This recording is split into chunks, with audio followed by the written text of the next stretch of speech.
ఎప్పుడైతే మార్వెల్ 2019లో Avengers endgame release చేసిందో అప్పటి నుంచి అవెంజర్స్ లో అందరూ కనిపించడం మానేశారు. అందుకు కారణం అవెంజర్స్ లో అందరూ తిరిగొచ్చే అవకాశం లేకపోవడమే. కానీ ఇన్నాళ్లకు మళ్ళీ అవెంజర్స్ తిరిగి వస్తున్నారు.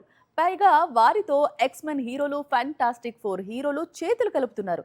ఇంతమంది సూపర్ హీరోలు కలిసి వస్తున్నారు అంటే చిన్న విషయం కాదు. అందుకే మార్వెల్ తీసుకొస్తున్న కొత్త చిత్రం డూమ్స్ డే పై భారీ అంచనాలు నెలకొన్నాయి.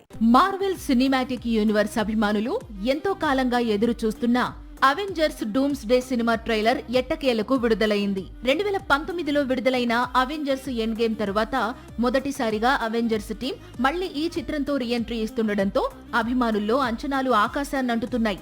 అంతేకాదు, మార్వెల్ కామిక్స్ చరిత్రలో అత్యంత శక్తివంతమైన విలన్లలో ఒకడైన డాక్టర్ డూమ్ ను ఇదే సినిమాతో మార్వెల్ అధికారికంగా పరిచయం చేయడం మరో విశేషం.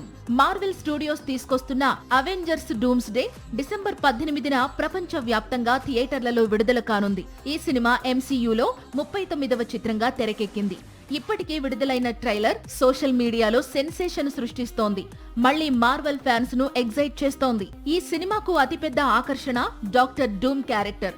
ఇప్పటి వరకు మార్వెల్లో ఐరన్ మ్యాన్ గా ప్రేక్షకులను అలరించిన రాబర్ట్ డౌనీ ఈసారి పూర్తిగా భిన్నమైన పాత్రలో కనిపించనున్నాడు. 1962లో వచ్చిన ఫెంటాస్టిక్ ఫోర్ కామిక్స్ ద్వారా మొదటిసారి పరిచయమైన ఈ పాత్ర ఎన్నో దశాబ్దాలుగా అభిమానులను అలరిస్తూనే ఉంది. ఫెంటాస్టిక్ ఫోర్ ఫస్ట్ స్టెప్స్ లో ఈ పాత్రకు చిన్న సూచన మాత్రమే ఇచ్చిన మార్వెల్ ఇప్పుడు పూర్తి స్థాయిలో డూమ్ ను రంగంలోకి దింపుతోంది.